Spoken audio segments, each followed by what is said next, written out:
Every story has two sides. But what happens when one side is rewritten? Again and again, until truth itself begins to vanish. This isn't just a story about manipulation. It's about recovery, reflection, and the anatomy of deception. A look inside the mind of a narcissist and the heart that survived it.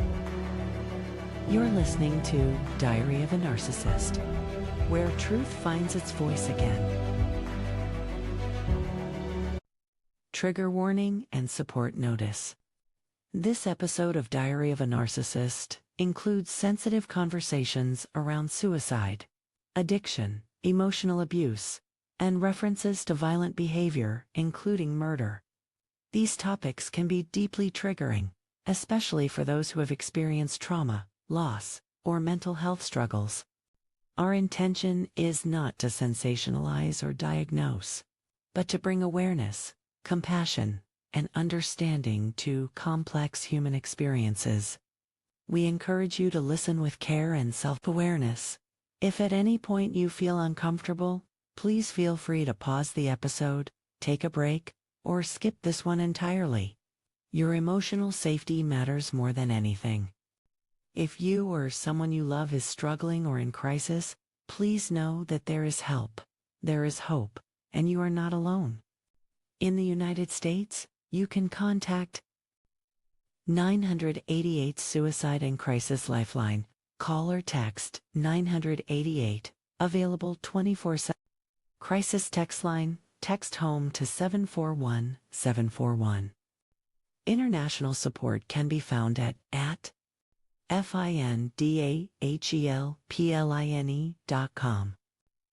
Please reach out if you need someone to talk to, a trusted friend, counselor, therapist, or support group. Healing does not have to happen alone. Hi, everyone. Welcome back to the Diary of a Narcissist. I'm Lizeth, and today's episode explores a complex and often painful intersection: the link between narcissism and addiction.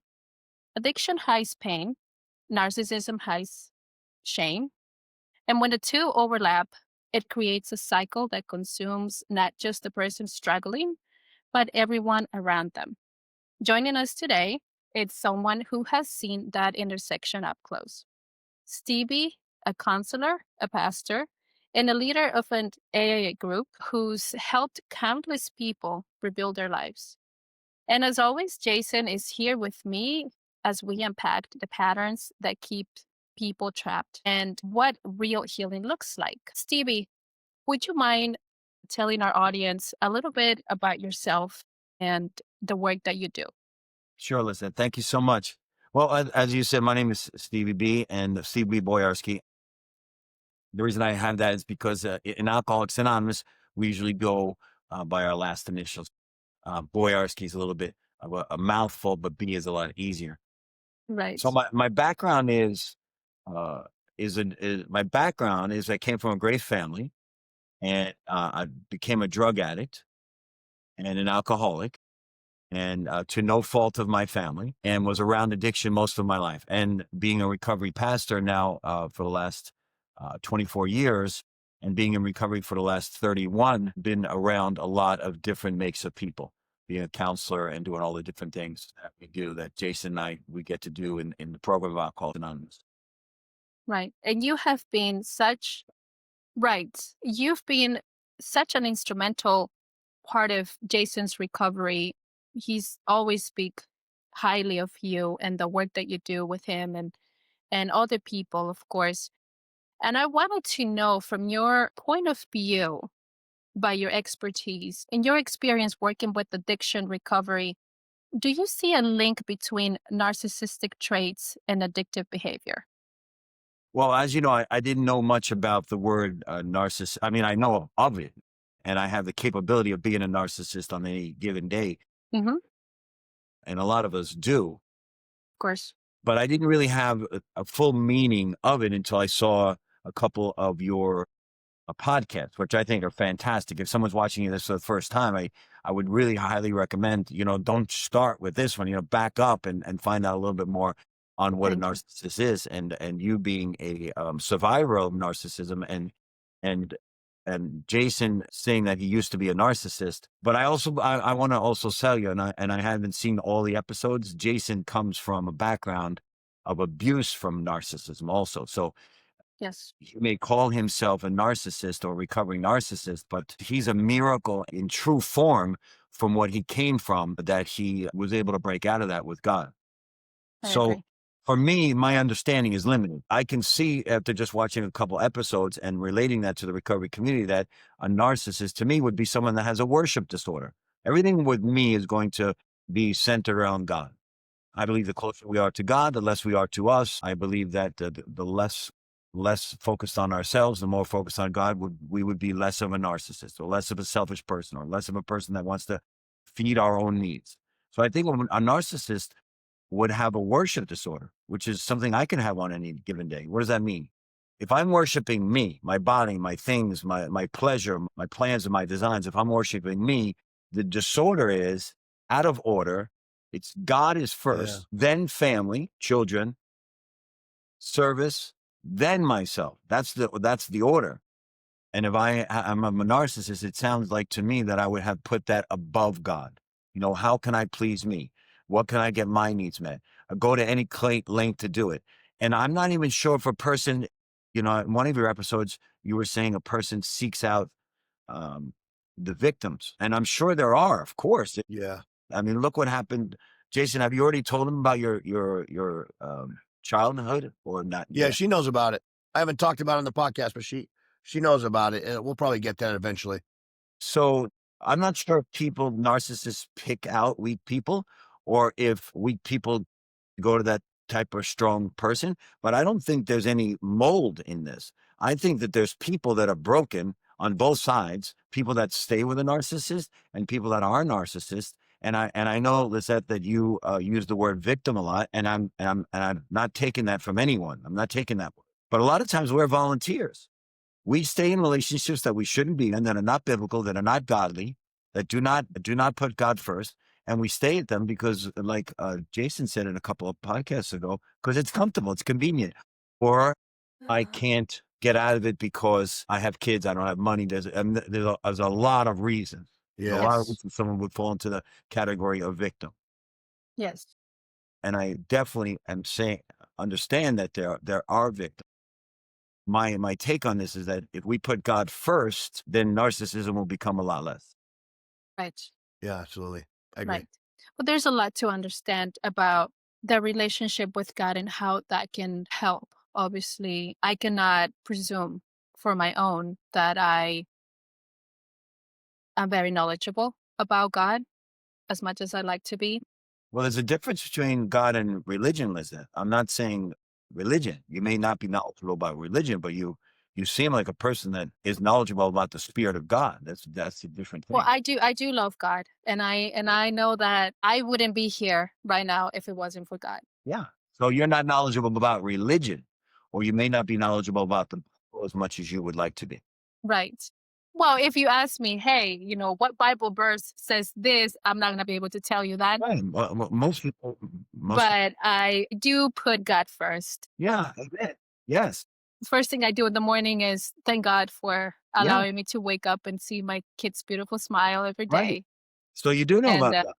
I do. Well, I guess when you put it like that, I guess I do know about God. Yeah, you do.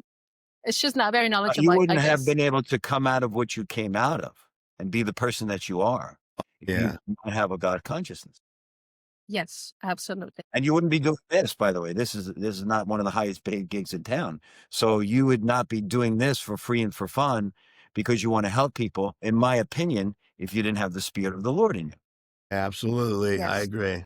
Yes, I think the Lord spoke to us both, Jason and I, and the first thing Jason said, I would love to do this because I know that we can help a lot of people Yep. by sharing our stories, and you're right. I do have a little bit of trouble using the word victim because I don't like to think of myself as a victim. And I read somewhere there that said, if you do believe in God, you're never a victim of anything. God is there and he's going to put you and move you out of situations then you're not a victim. I would say I'm a survivor of Yes, a yes, series of yes. situations that There you happened, go. and I'm very lucky to be here and to start forming another circle in my life of amazing people, kind, generous, thoughtful, godly people that Amen. I love that. So Amen. I want to just clarify one thing with it, is that I'm not saying there are not victims. Of course there are. Jason was a victim. There's many victims, absolutely. many victims that I come in contact with on a daily basis. I Yes. understand there are also a lot of volunteers that stay in horrific relationships because of fear. You know, little baby, we were talking a little bit earlier about the circus, only because, as I told you, I met my beautiful wife in a circus. She Hmm. was performing in a circus.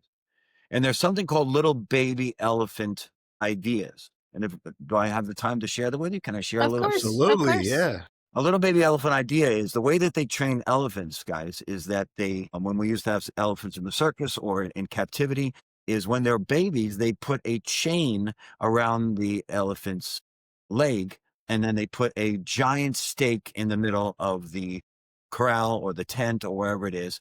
And then the animal, the elephant's able to roam around until it pulls on that stake and it can't go any further. And after years of being on that, the elephant is trained to know how far that they can go, and they don't pull against that. You know, the first couple of years they pull and they pull and they pull and they can never beat it. But what happens is when they become adults, as we know, they're thousands of pounds, they're tons. Elephants are tons, and they're one of the strongest animals, if not the strongest animal in the world. And they could certainly pull the stake out of the middle of the arena, but Yeah. because they believe that they can't, and they have little baby elephant ideas, because they believe they can't. If you ever, back in the day, if you ever went to a circus and you saw an elephant, it was only trained like with a rope, because it didn't believe it could do it. And so there's Wow. many people in relationships that believe they can't get someone else, that they don't deserve it, they can't escape, they can't do this, they should be in they should be, they don't know what they're worth, and they have little Wow. baby elephant ideas. Absolutely. 4:13 reminds us, and then of course I'll listen. Philippians 4:13 reminds us that we can do all things through God who strengthens us. It's beautiful. Wow. Yes. And in the dynamics of a lot in these relationships with narcissistic abuse, the conditioning is such that we believe we are groomed to believe certain things. Without Yeah. me, you won't make it financially. Without me, you won't do this. Who's gonna Yep. marry? Who's gonna after me? It's so centered around how you revolved around them, and a lot of the people who survive these type of relationships don't actually know they're in that type of relationship because it doesn't begin like that. Obviously, who's going to go in a relationship with someone who's horrible like that, right? There's Yeah. actually some clips around. There's this famous guy. He talks about the subject of narcissism, and he kind of does the meme. How would it look like if a narcissist was honest on the first date? Right. Yeah, nobody would stay with them. No, because it's like, hi, I'm a narcissist, and I will gaslight you, and I'm going, and he goes on and on and on and on to say all the things he will do. And the woman is like, but why would you do that? That's horrible. Why would you do that to a person? No one would stay with someone like that. So they pretend to be somebody else. Yes. Yeah, let's talk about something other than me. Let's talk about how you feel about me, like always talking about me. Lizette, I got from a lot of from the podcasts that I saw, is that people may get the inference that narcissists are men only. And I know you haven't said that. And I know Jason said men and women, but I do want to let you know that being in the recovery field, we see a lot of female narcissists. Mhm. Name for it. I'm not going to use the name specifically, but it's a medical term. But there's a lot of female narcissists that Yeah. became that way through past abuses and having to change who they were very young. They went through a lot of beautiful. There's a lot of beautiful narcissist women out there that became that way through past trauma. And I've seen plenty of them. Makes sense. It makes sense. Absolutely. I think it's one of the biggest indicators whether or not you have traumatic experiences in your childhood. It's a form of a shield you survive through pretending to be somebody else. It is too much to bear to be in that reality. So then you create a new one. Yes. Yeah. Yes. Yes. The term that in the psychobabble world is split personality disorders or people that are affected like that. I mean, there's many different disorders are along the lines, borderline personality disorders. There's many personality disorders that line up in the category of narcissism. I just wanted to mention with you, because it's your podcast, I think someone's fan came on and it seems to be a little bit loud. I don't know if that's your Jason. Yes. I hear a little something there. I That's wasn't like a sure what it was. narcissist fan, only thinking about himself. The fan was like, what about me? I want to be on the show. Well, Yeah. I do think addiction and narcissism share a foundation, Of course they do. which is avoidance, in my point of view. One avoids pain, the other one avoids accountability, but both create a distorted sense of control. Correct. Do you, Stevie, think that people with narcissistic tendencies often replace one form of control with another? Like maybe Well, substance use, work, or even relationships? well, because substance abuse is selfish in nature, of course, there's going to be a lot of overlapping. So a person that only thinks about themselves would have a tendency to not really care about the consequences. Now, in my case, in Jason's case, when we were using, we did not use by choice. We used out of necessity. And then when we got clean, and then we were clean for years, then Jason and myself, both clean for years, went back to using. That's narcissistic behavior in itself. The idea that after 5 years, 6 years, 7 years, that we could go back to doing what our previously killed us and our families, that is a very selfish thing. And most addicts and alcoholics have a selfish streak about them. They don't like to go through painful situations, so I'll use. Or I want to make it better, so I'll use. Not thinking about the destruction of the people's lives that we did in our previous, sobriety. So for myself and Makes sense. Jason, that was a very selfish thing, a very selfish move we did, and I almost destroyed my relationship with my brand new wife. I was only married a year. And Jason almost destroyed his relationship with his entire family. Yeah. I mean, now he's years clean, praise the Lord. Amazing man of God, helps people all over the country. A incredible father, a great fiance, friends with his ex, who's the mother of his son. Great friend to her, great friend to her husband. I mean, it's really a great son. It's wonderful to watch him, but Romans 8:28 says all things work together for those that love God and are called according to his good purpose. It took a lot for him to get there. You were a big part of showing me how to get there, though, Steve. And that's the idea.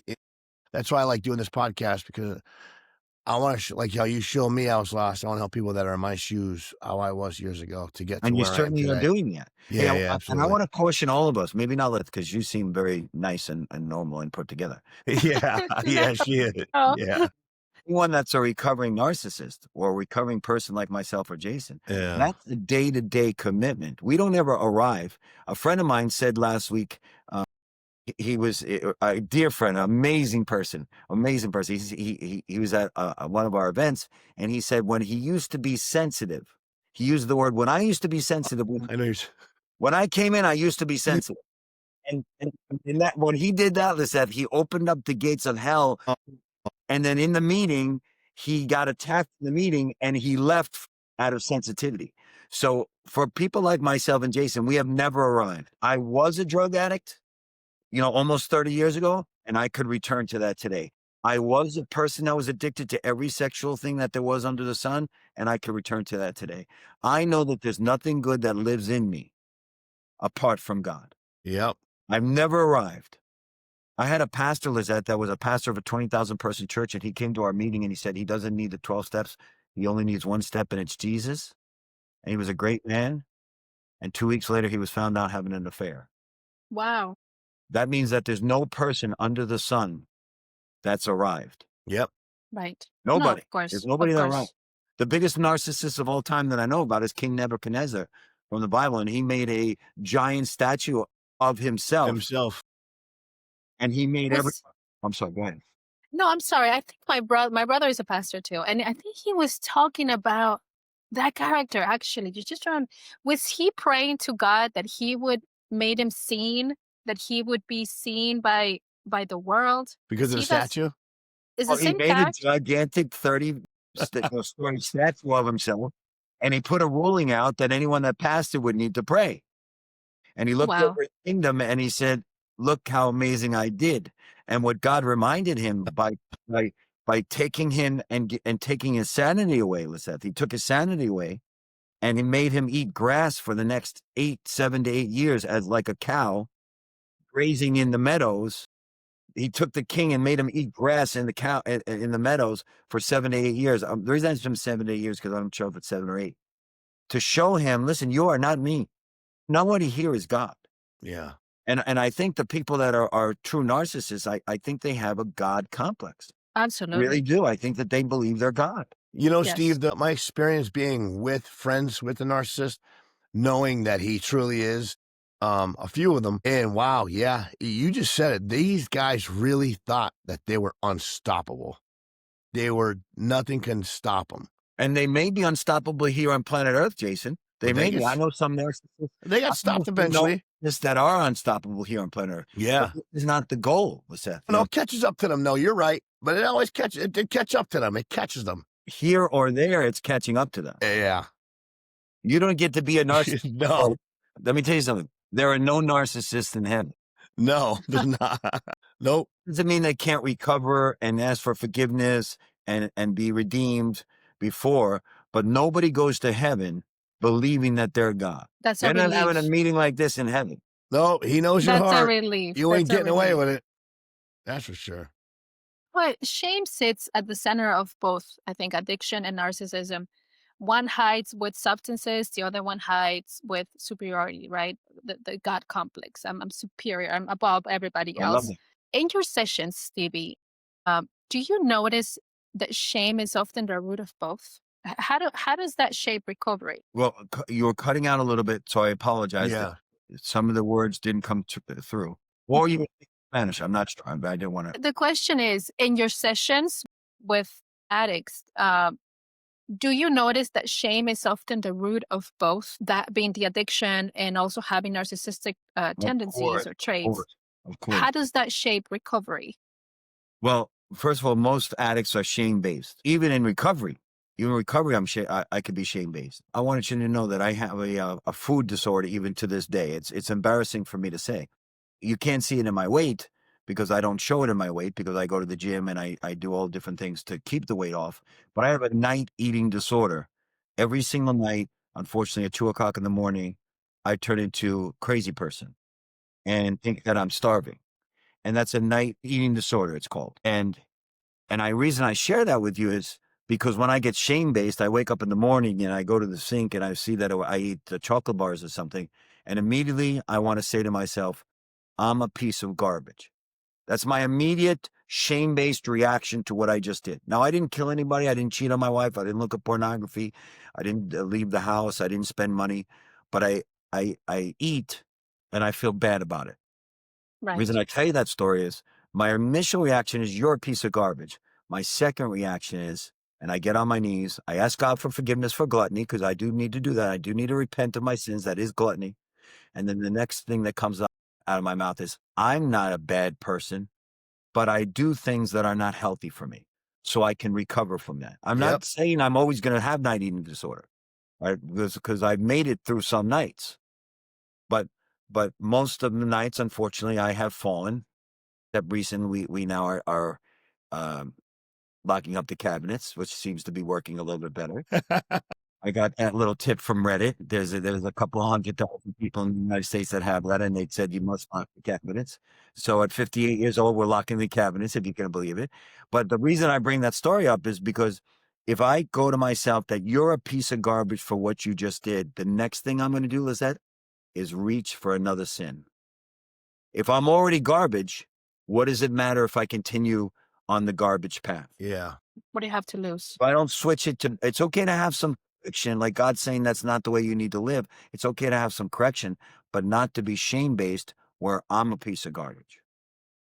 Otherwise, the next thing, it could be pornography. Next thing could be cheating on my wife. Next thing could be I'm using drugs or alcohol. If I'm a garbage, then what's the difference? What does it I have matter? to be very, very careful with that. One of the things that Jason and I have in common is that we're recovering gambling people.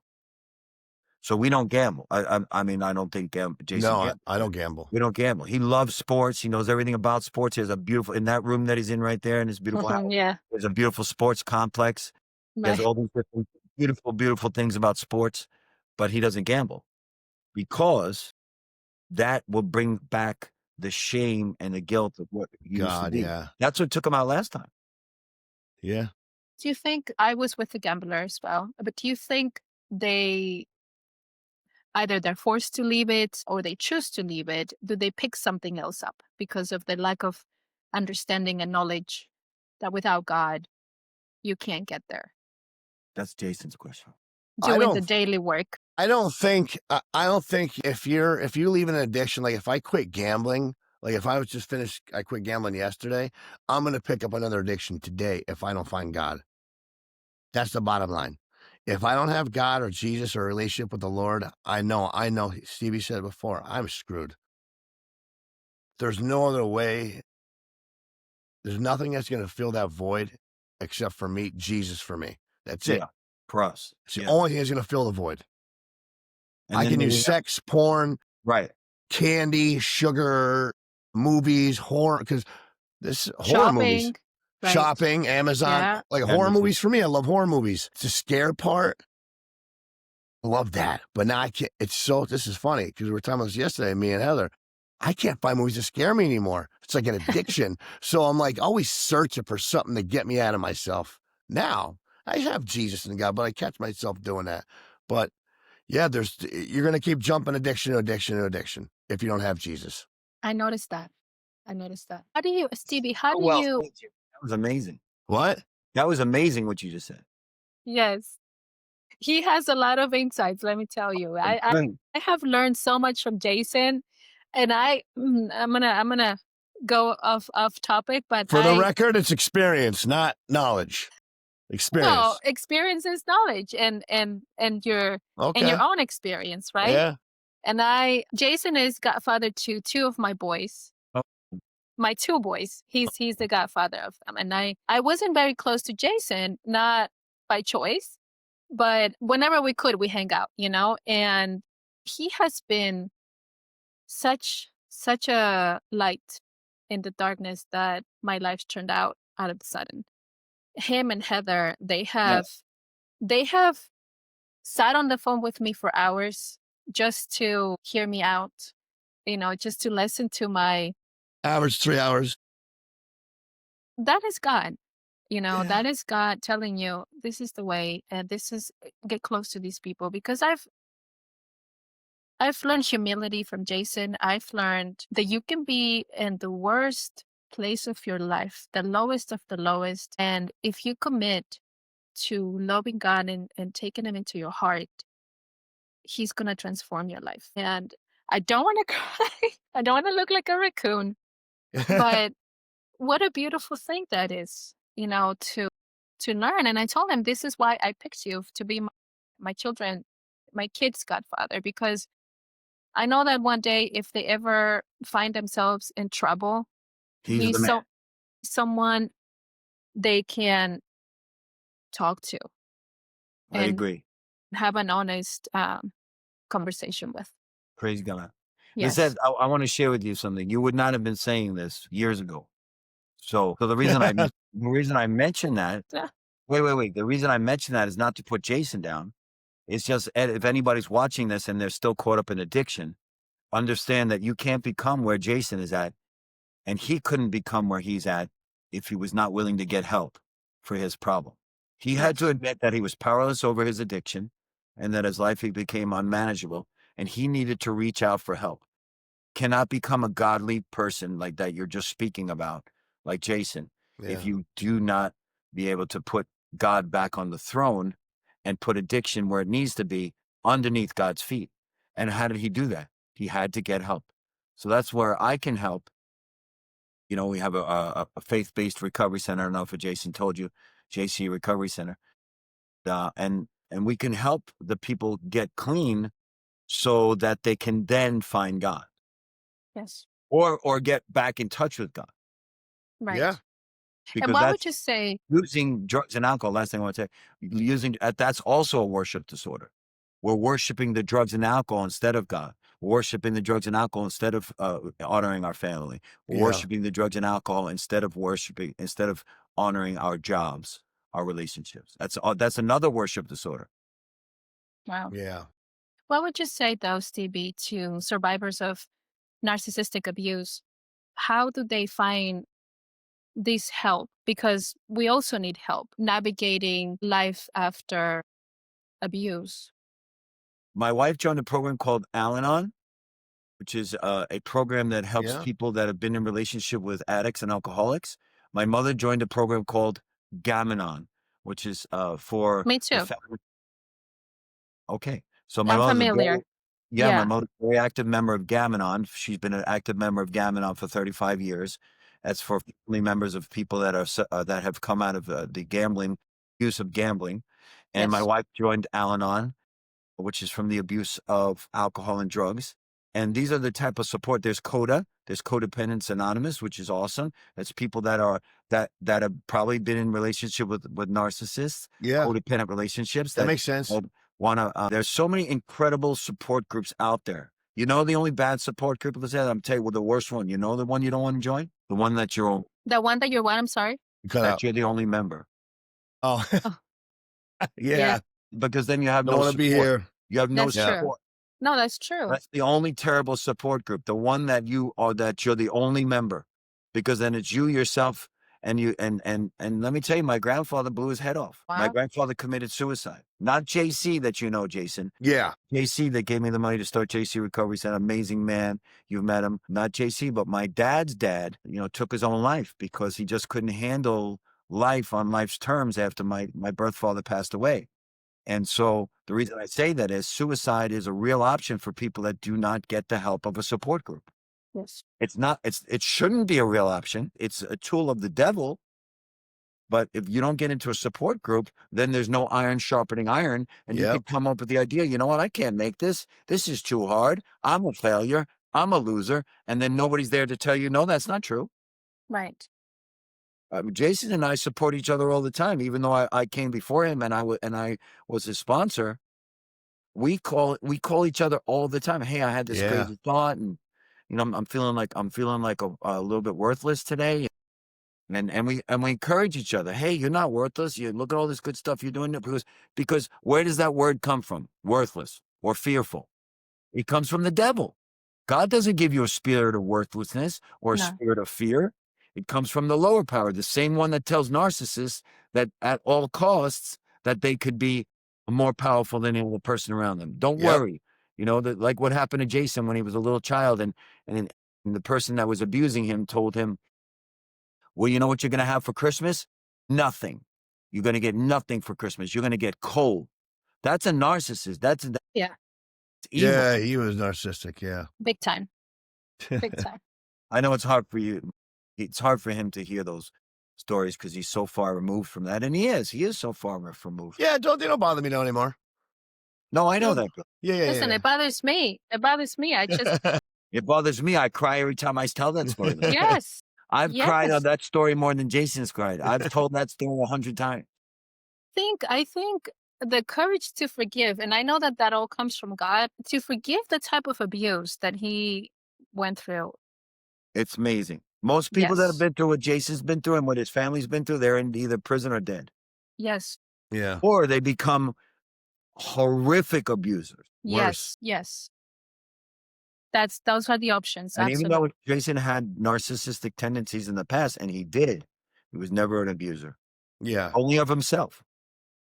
Yes. He would hurt himself through those tendencies, which he was not aware that those were such. And I'm just so glad that he is, for example, with someone like Heather, who is not afraid to tell him, listen, Yeah. You're being manipulated. Yeah. You know, you're being manipulated right now. And You don't play. yes, yes. And that, what a blessing to have her, Yeah, right? and my wife doesn't play either. We have wives. Yeah. We have wives that do not play. Well, there Sandra you go. too. She's the My same wife way. carries a machete in her purse. Foldable machete. Yeah. Oh, that's beautiful. Well, Anything I else want you to. have for me? Oh, yes, I want to circle back, Stevie, to we're talking about shame. How can someone start facing that shame without collapsing under the weight of it? Well, first of all, you have to seek counseling. Okay. Well, there's no way that I could have come from what I came from without outside help. The same brain that creates the problem cannot fix the problem. So you need outside help, an outside Yeah. sponsor, an outside counselor, an outside group, outside church, an outside pastor, an outside rabbi. You need outside help. Otherwise, you'll shrink and you'll get smaller. You'll get smaller. One of the reasons you're doing this, Lizeth, is this makes you get bigger. It makes you grow. It makes you stronger. To tell the truth on what you've been through, as a survivor. The person has to get the word out. That gaslighting, I went through that a couple years ago. It's horrible. Oh my God. I can't even imagine what you lived through, Lizeth, because everything I said to the person was turned on me. And then Yes. then that person got everyone to believe I was the crazy person. Yes.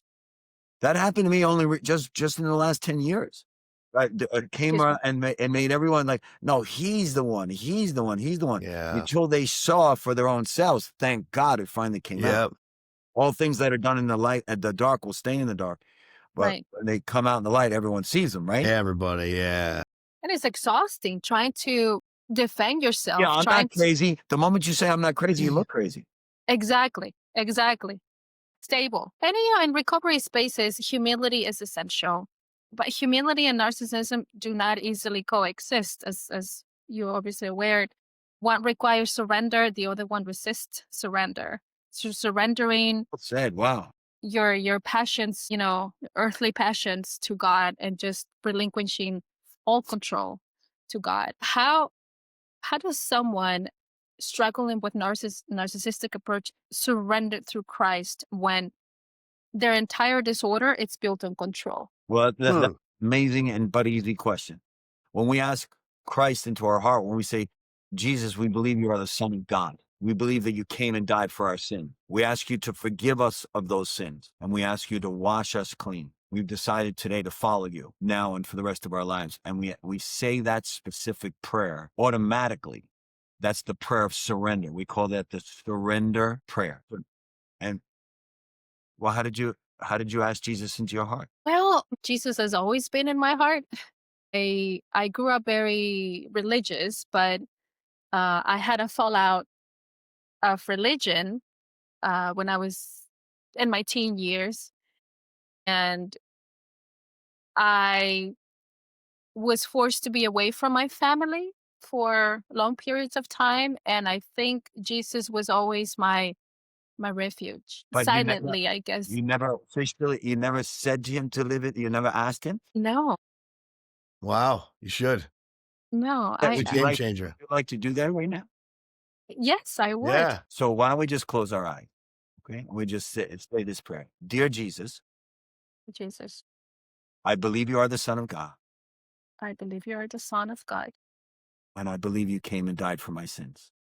and I believe you came and died for my sins. Today, I ask you to forgive me of those sins, Today, I ask you to forgive me of those sins, to wash me clean. to wash me clean. I've decided today I'm decided today to follow you to follow you now and for the rest of my life. now and for the rest of my life. Please give me the power of your Holy Spirit Please give me the power of your Holy Spirit so that I can walk this out. so that I can walk this out. And I pray this in your name, Jesus. And I pray this in your name, Jesus. Amen. Amen. That was powerful. Wow. I felt that. Wow, Wow. Stevie, you and Jason. Look at me. Look at me, I'm crying my eyes out and I only have one eye. He's not lying. I never. But I just don't want to, just give me 1 second. I don't want to gloss over what just happened. It's kind of a big deal.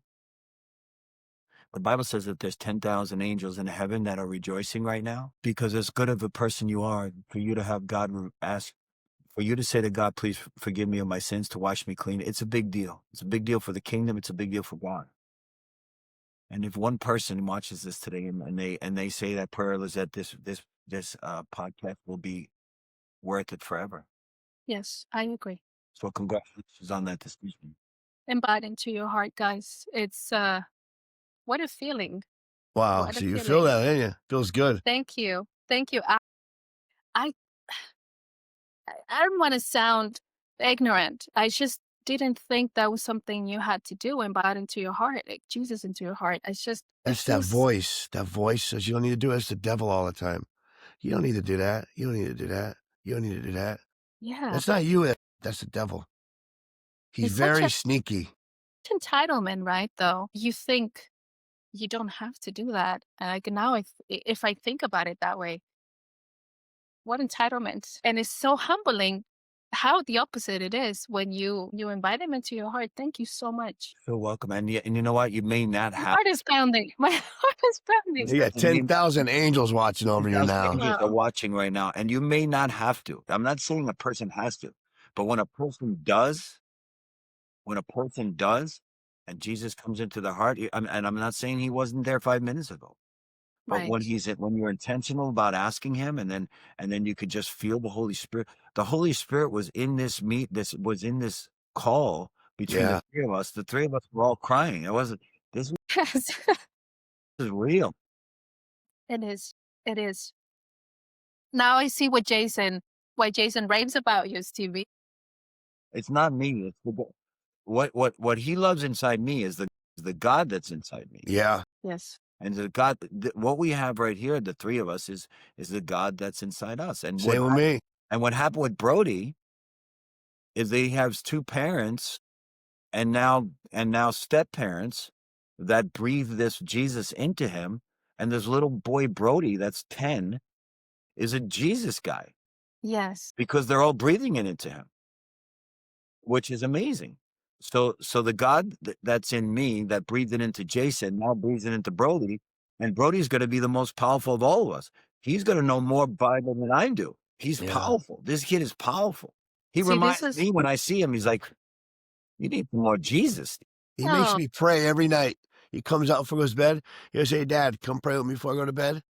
that's so Okay. sweet. Every night, Steve. Yeah, it's really, I know, baby. I know. It's just incredible. What else you have, Wow. Lizeth? Wow. I was just gonna say this is part of breaking that generational, Yeah. Curse. Yeah. curse. And You know, when you Jason, prepare. Maria, and now Simone and Heather have definitely broke this generational curse because Brody's parents on both sides have Right. addiction on both sides, and they broke it. They've broken that chain. Which is Yes. so incredible. Yes. You see, my brother, when I first discover the deception that my life was, he said, that's what the devil wants. He wants to destroy families. He wants to destroy the family unit because that means you're going to destroy the next generation. And if that next generation is destroyed, then the following will also be destroyed. Yeah, the sins of the father, the sins of the mother. Yes. Yes. And so he's like, you have an amazing opportunity now to teach your children and have them on the right path. Yes. And so I agree with that. And I'm so blessed to be sitting here with you guys and learning and how I can have my children know about God. And I wanna have them invite Jesus into their hearts. Amen. I want to do that. Continue to be the amazing person you are, and they will Thank you. they will ask. Yes, I want to do that. Brody's for them. already done it. Brody's already asked. Brody has already done the surrender. He did it last year. He had to wait till, because I was told, I think it was by you, Brody was like 6. Yeah. See, how does that work for Brody to ask Jesus into his heart? They have to be old enough, you told me, to know better, to understand God, to even ask him into his heart. And Brody, we did it when he was 9, when he was baptized out in the ocean.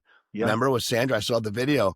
Brody prayed. Do you remember Brody prayed over everybody? Did I baptize him? There was like 15 people there. Huh? Did I baptize him? Yeah. You and Sandra were all in the water. Lizeth, that's the next phase for you. I'll show you the video. When my mom comes, we're going to do beach baptisms by her condo in Hollywood. I don't. Do you live down here? I'm not sure. She's in Pennsylvania. Okay, so when you come down to visit, if ever, God willing, Yeah, we'll figure it out. or obviously there's churches there by you that do baptism. The next phase for you would be to get baptized. Yes, I want that. And I'm working my way to get back. I used to live in Florida. So I want to be back there and get to know you guys. Definitely. You will. Amen. You will. All right, I get going. So do you have anything last for me? Yes, I wanted to talk to you real quick about false recovery and performance. Sometimes recovery itself becomes part of the performance, another stage for control or image. And that's something that many people talk about. What are the warning signs that someone's recovery is performative rather than genuine? I mean, the chief characteristic of someone that's in recovery is humility. So the moment a person starts making a lot of I statements, how great they are and how great they're doing, and look at, and by the way, I'm speaking from serious experience on this. In my 6th year and my 7th year of recovery, I was the cat's meow. I mean, I was all about me. Look how amazing I am, and look how amazing I look. Look how amazing my arms are, and look how amazing my car is, and look how amazing my girlfriend is. And those I statements, those I statements means that now you've made you your higher power again. Yeah. And there's some people that don't go back to drugs and alcohol, but they just become jerks. We have a lot of jerks in the 12-step programs, a lot of jerks. Well, I call them squishy faces. They have squishy face recovery, a lot of them. And then we have happy, joyous, and free people. I like to tell people they're sober. They're like, is he in sobriety? I'm like, well, there's sober people and there's people that are in sobriety. There's two different people in recovery. Yeah, because People that there's are working the program. sober-minded. There's physically sober and there's spiritually sober. You know, I'll spend a Sunday with Jason and it's effortless. It's literally 5 hours go by, effortless. One of the best times of my week. We have great times. Yeah, we do. Because the God in me loves the God in him. And so we're not competing. His joy is my joy. I'm so happy for the great things. He's happy for the joy is mine. We know God first, then our families, then service, and then us. Yes. As long as we keep that in that orderly set, then our recovery will be solid, and we won't think we're so amazing. The moment I start saying, I have 24 years in January. That's how long I'm sober this time, Lizeth. Probably as long as you've been alive. Well, no, you're start making those type of statements again. Yeah. That means God has now went down and Stevie B is went up. Your last podcast, your last speaking, Steve, when I was laying in bed in the morning, I was like, I did one of those. I don't feel like watching anything right now. It's like something told me to put on, listen to it. And I felt just rejuvenated. I already prayed on my knees. I prayed on my knees again. And I remember going to the kitchen, looking out the window. I was like, I really need to hear that again. Because I always keep God first, but it was going like this. This is God. It was going like this slowly. Yeah, we have a saying that don't let the things that God gave you keep you from God. Yeah. Wow. Like I've been blessed to own a boat. Jason, I have a boat. Yeah, I just found out. Thanks for telling me. So yeah, thanks. But Lizeth, I haven't been on it in 2 years or a while because Sunday is boating day, but Sunday is Sabbath day. Yes. And so I have to make a choice. Am I going to go boating or am I going to go to church? And I know there's people that can do both, but I'm also in ministry at that church. So I don't get out till 12:30, 1 o'clock. Yeah. And so the two really didn't go together for me. But this week, Jason, you don't know this, Lighthouse Community Church is now adding a 9 a.m. And my son said to me, now we can go back to boating. The reason I brought all this up, it's not like, and by the way, it's not like I have some big, gigantic, fancy boat. I just have a little tiny, nice boat. But the reason I brought it up is, as long as you put God first and all the things that he wants, then you can do the little boating and you can do all the sports things that Jason does and do all the different things. But the moment I put the boat first, that's where the problem is. And so that's why I haven't been out the last couple of years. Right. Well, because church has been more important. And also I travel around the country a lot to tell people about Jesus. Right. So boating or telling people about Jesus, you know. Is that a question? No. And what a commitment. That's beautiful, Stevie. As a pastor, how do you reconcile grace and accountability in people who struggle with both addiction and narcissism? Wow, what an amazing question. I tell you, yeah, she's just on fire. So, well, grace is unmerited favor. So it's something we didn't deserve. We haven't earned it. Okay, we haven't earned it. So the grace of God in recovery is knowing that Romans 5:8 says, while we were still sinners, God died for us. Right? That's Romans 5:8. While we were still sinners, God died for us. That's like the ultimate grace statement. Like, I don't deserve grace. I don't deserve to be here with fine people like yourselves. I don't deserve not to be incarcerated. I don't deserve to have an amazing son. I don't deserve to have an amazing wife. I don't deserve to have an amazing parents, one in heaven and one down here, amazing sister in New York. I don't deserve any of that. It's by God's grace that I have that. Okay. The moment I move that grace out and I start taking credit for it, and I have, by the way, Lizeth, I've done it many times. Last year I made my body a little bit. It was 5 days a week in the gym, 5 days a week in yoga joint. I couldn't wait to get to the gym, and then the Bible would slip low down, and so God allowed me. He didn't cause it. He didn't cause it. But now I'm on a timeout. I'm in a serious timeout. I can't go anywhere because I have 2 torn shoulders and a torn knee. So he didn't cause it, but he allowed me to remember that it's only by his grace that I get to do any of it. I don't know if that answers your question specifically. He's like Yes. me, see? Like me. No, that's fine. It was so advanced. I'm not even sure if I touched it. No, it's understanding grace is a gift, as you said it.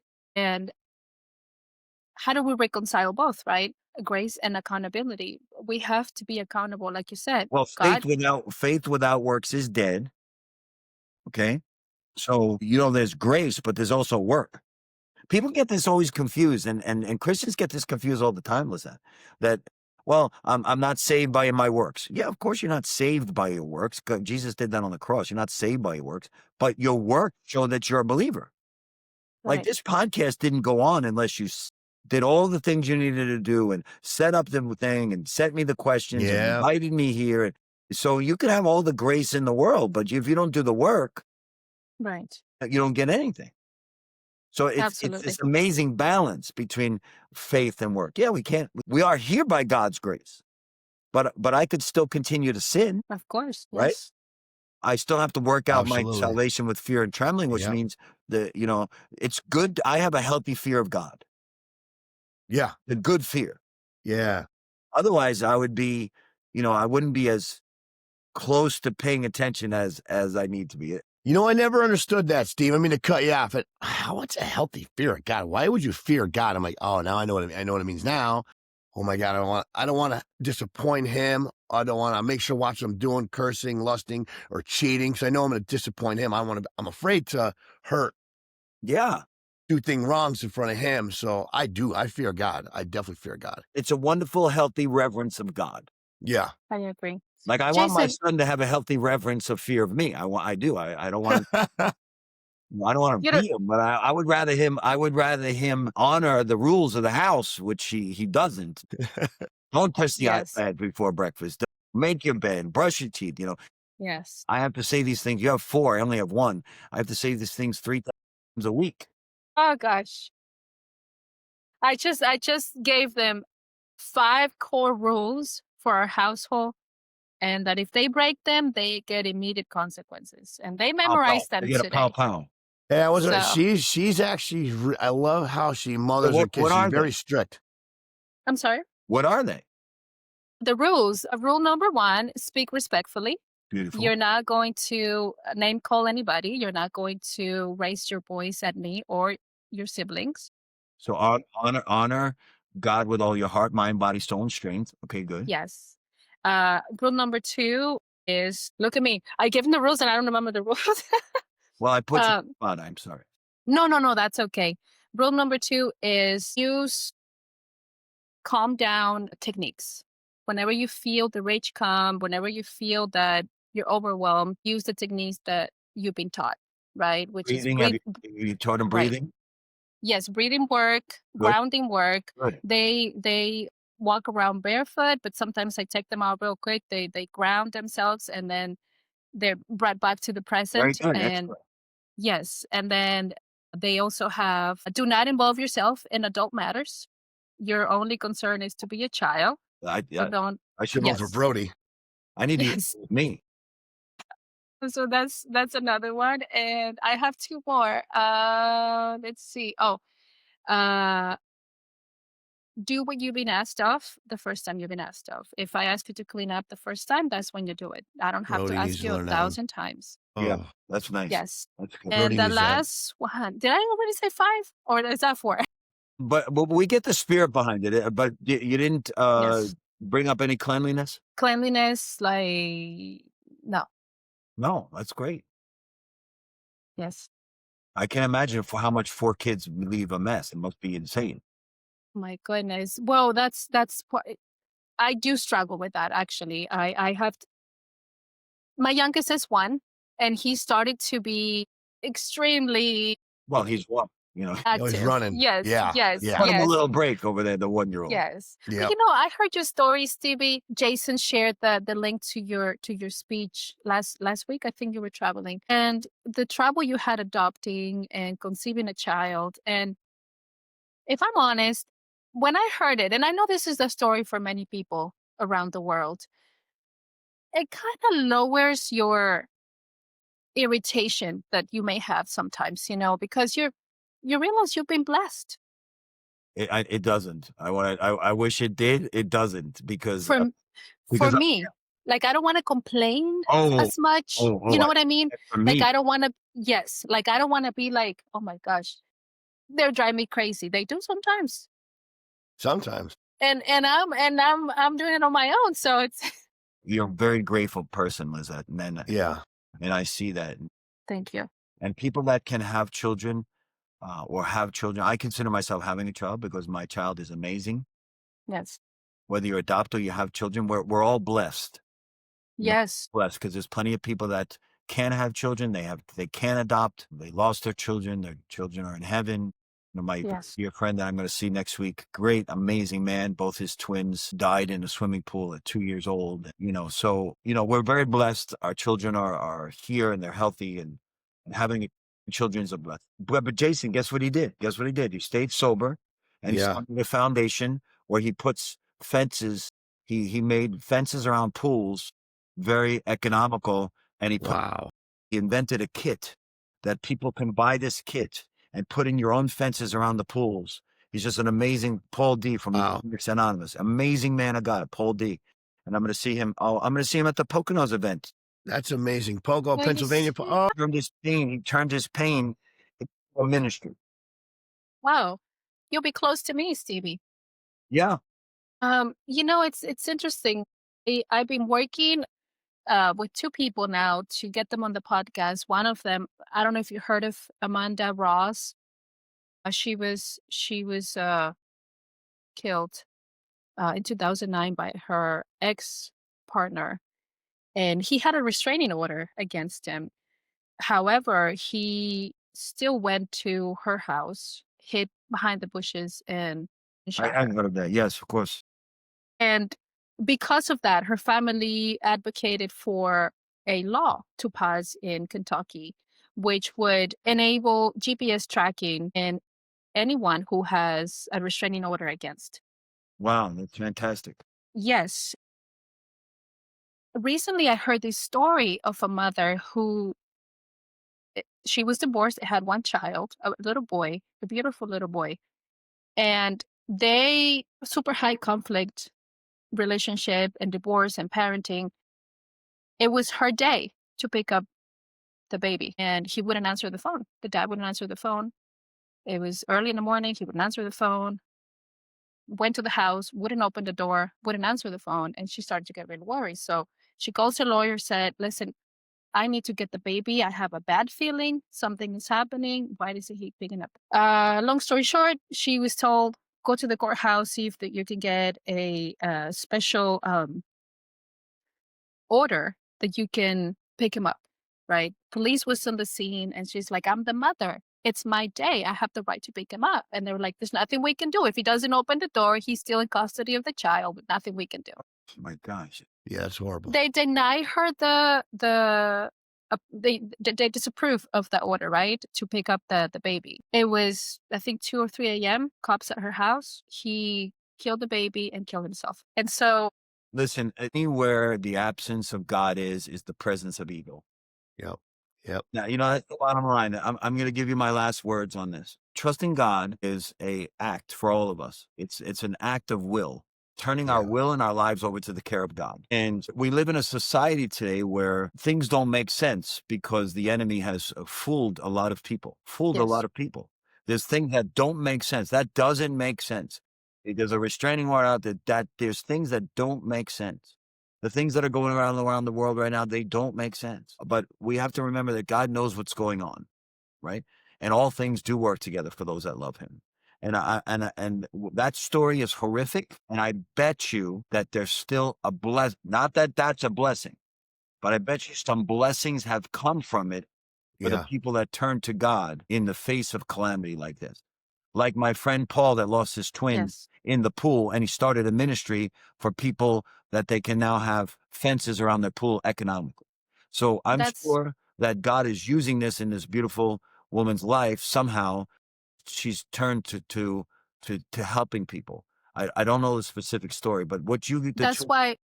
Yeah, not. I'm sorry, didn't mean to interrupt you. That was the whole point. That sometimes out of horrific acts, something good comes a out. lot of And times, a lot of times, yes, Yeah.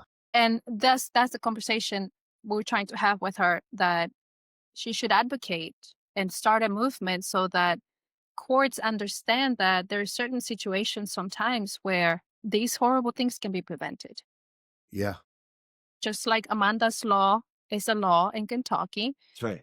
this could be a law as well, Yeah. where a parent could go to the court and say, listen, I don't think something is right. We need to get this kid out of this person's house. Let's just see what's going on. Yeah, I Right? mean, see, that law didn't make any sense that they couldn't go in the house because the person had custody. These things don't make any sense. They don't. No, they And don't. when they don't make any sense, they're not of God. Of course. You know, Of course, I agree. that we should pay for children that because they feel like they're boys or girls and they're not boys or girls, that we should pay for them to have a sex change operation before they're 18. Who comes up with these ridiculous things? There's many times I Devil. thought I was somebody that I wasn't, and thank God nobody was paying for me to have different things go on. I mean, there's Yeah. things that don't make sense, and good people need to start saying, "Hey, wait, hold on a second, that doesn't make sense. Right. What do you mean that Exactly. I can't go Doesn't, inside the yeah. house?" Yes. Of course I can go inside the house, and there needs to be laws in place that say the person can go in the house, and there needs to be Yes. good people sticking up for what's wrong and saying, "Hey, that's wrong." And on both sides, both political Yes. aisles have so much wrong, and there are some things right. Good people on both sides need Yeah. to start speaking up, and that's why I'm so grateful for what you guys are doing here.